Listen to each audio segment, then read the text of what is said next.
Donc là, j'ai eu à modifier un peu le code derrière vous. Globalement, j'ai eu à retirer tout ce qu'on avait en rapport avec le nombre d'équipes. Donc, comme on peut le voir, on n'a plus d'attribut number of team. Et de la même manière, j'ai retiré la classe soccer team. On a deux classes, basketball team et football team, qui héritent de sport team. Là, si je fais CTRL B, on affiche les stats de chacune des équipes de football et chacune des équipes de basketball. Donc, normalement, vu que vous maîtrisez un peu l'héritage avec ici les attributs de classe, on aurait pu définir un montant d'amende différent pour les équipes de basketball et pour les équipes de football. Donc, j'aurais pu dire que pour les équipes de basketball, c'est 60 000 et pour les équipes de football, on va dire que c'est 50 000. Donc, on garde la valeur qu'on a au niveau de la classe de base. Si je prends donc l'une des équipes de basketball, on va prendre basketball team 1. Je vais dire que on va lui appliquer une amende et si vous vous rappelez la méthode getFind, elle va prendre le montant de l'amende et puis le rajouter au montant total d'amende appliqué à l'équipe. Là, on avait mis self, comme ça pour chaque objet, on aurait pu appliquer un montant d'amende qui est différent.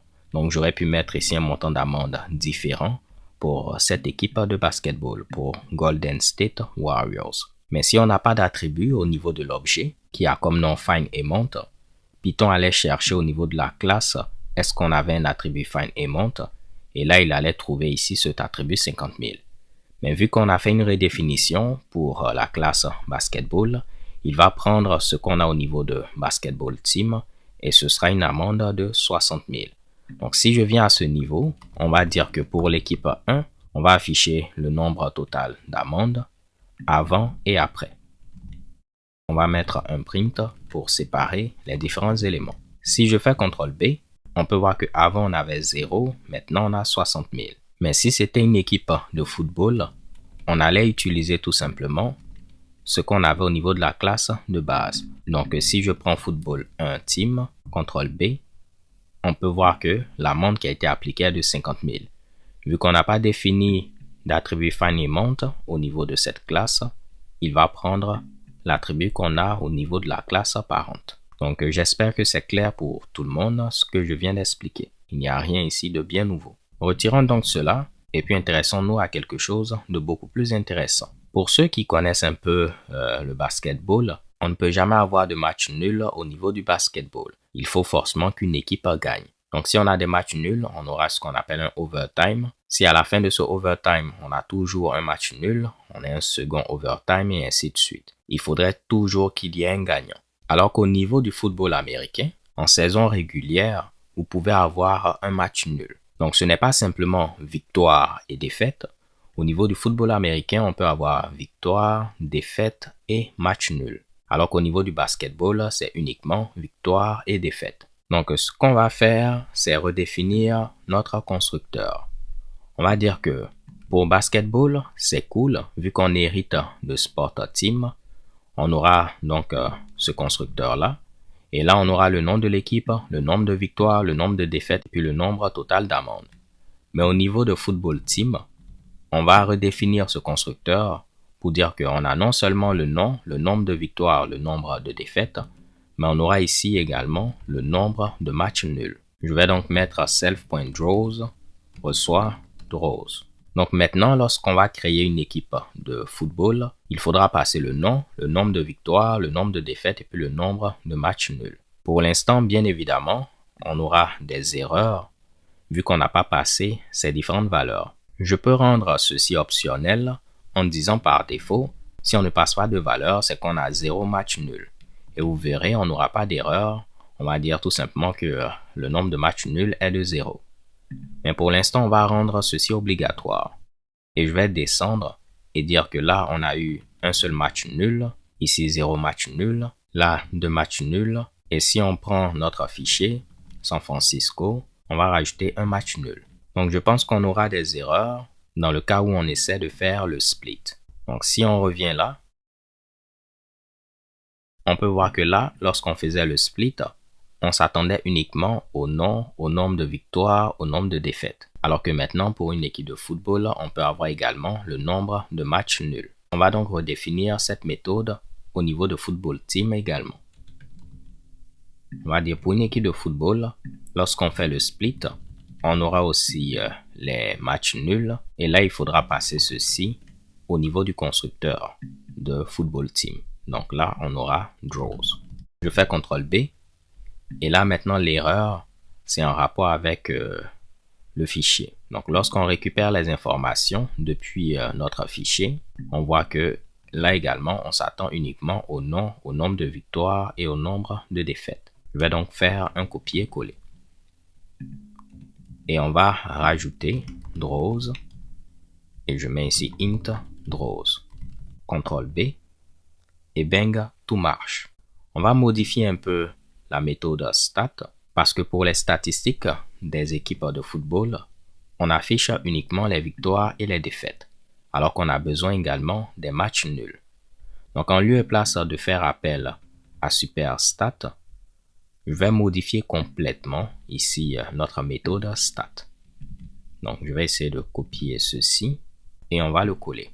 Maintenant ce que je vais dire, on va mettre football stat. On va dire l'équipe a tel nombre de victoires, tel nombre de défaites, et on va rajouter tel nombre de matchs nuls. Donc je vais prendre ceci, le coller, simplement que là ce sera draws. Et là je vais mettre nul. Donc vous voyez que dans ce cas-là, on n'utilise plus la méthode stat de la classe parent. Parce qu'en réalité, on n'a plus besoin de ceci. On refait CTRL B. Et on peut voir que pour les statistiques des équipes de football, on affiche maintenant le nombre de victoires, le nombre de défaites et puis le nombre de matchs nuls.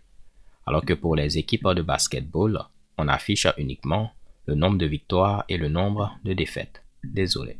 Donc bien vrai que ce code marche, on peut remarquer qu'on a fait plein de duplications. Si on regarde tout ce qui est présent ici, excepté la partie où on a mis draws, donc si on regarde tout ce code-là, c'est la même chose qu'on a eu à mettre au niveau de la classe de base. Donc, il aurait été plus intelligent de dire qu'on va appeler le constructeur de la classe de base qui va faire tout cela. Et puis, nous, on va rajouter uniquement ce qui est spécifique aux équipes de football. Donc, tout ce qui est ici, je vais appeler la méthode init qui se trouve au niveau de la classe parent. Donc, rappelez-vous, je vous ai dit, si on veut appeler une méthode qui se trouve au niveau de la classe parent, on utilise super. Là, on appelait la méthode stat qui se trouvait au niveau de la classe parent. Cette fois-ci, on va appeler la méthode init qui se trouve au niveau de la classe parent.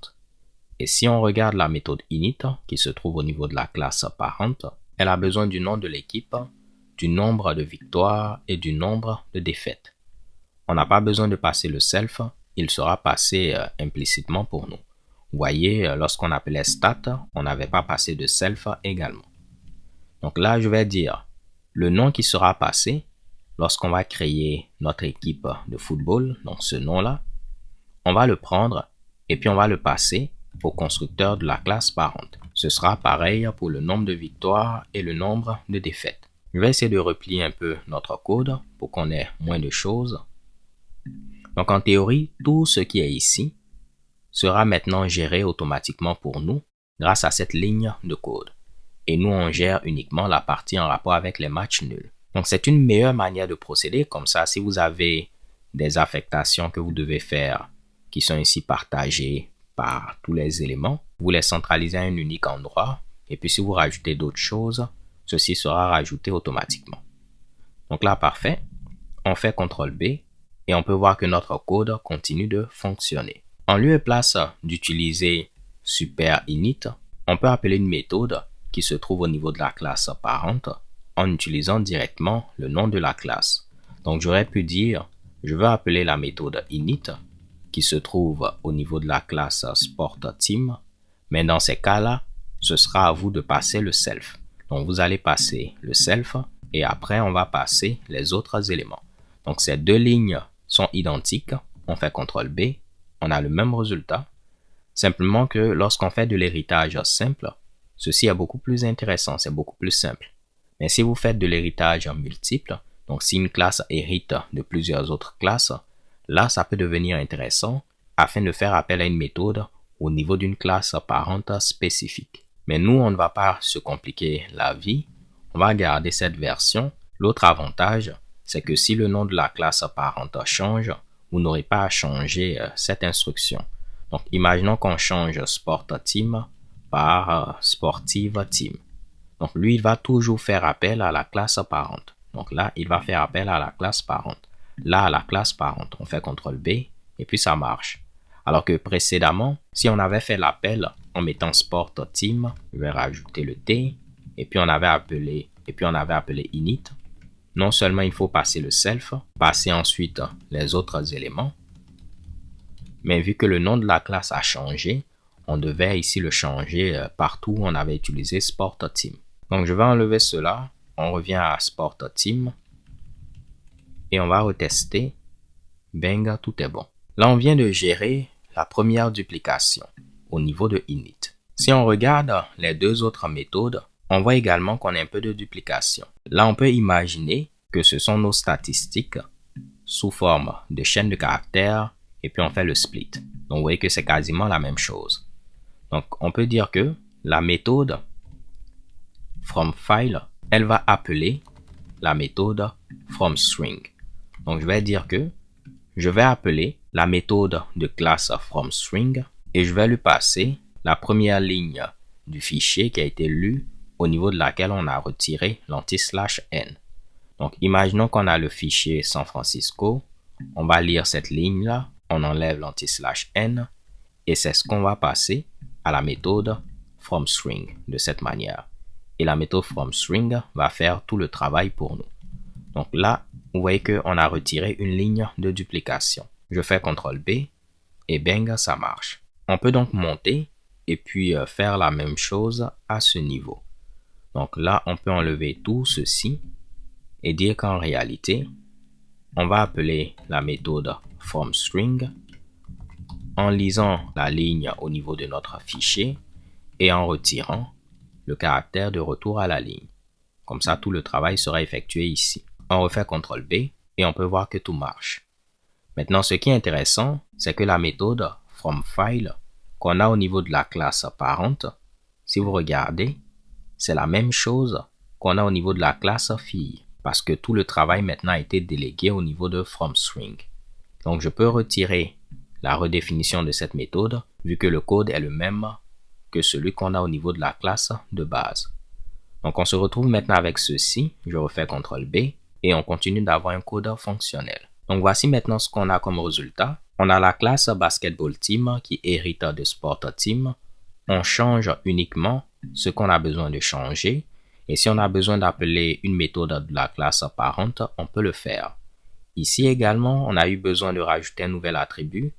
Mais tout ce qui était déjà fait au niveau du constructeur de la classe parente, on a pu le réutiliser et rajouter ce qu'on veut rajouter. Là, il fallait modifier un peu la méthode FromString. Le comportement de la méthode FromFile reste le même. Donc, on n'a pas besoin de redéfinir quoi que ce soit. Maintenant, au niveau de stats, on a complètement tout changé parce qu'il fallait rajouter les matchs nuls. Alors, ce sera tout pour cette vidéo. Je pense que la vidéo suivante sera la dernière vidéo sur l'héritage. Et puis après, on pourra s'intéresser à d'autres choses. Je vais vous montrer un cas pratique d'utilisation de l'héritage. Là, c'est déjà de la pratique. Je vais vous montrer par exemple au niveau de Python et au niveau de Django, qui est un framework web, des cas dans lesquels l'héritage est utilisé. Je n'en dis pas plus, j'espère que vous avez apprécié cette vidéo. Si tel est le cas et que vous souhaitez m'encourager, il y a plusieurs moyens pour le faire. Le moyen le plus simple, c'est de liker la vidéo et de la partager avec votre entourage. Si vous n'êtes pas abonné, c'est le moment de le faire afin de ne rater aucune vidéo. Et pour ceux qui ont les moyens, vous pouvez faire un don PayPal en utilisant le lien en description. Alors ce sera tout, on se donne rendez-vous à la vidéo suivante. D'ici là, portez-vous bien, stay tuned and take care. Peace.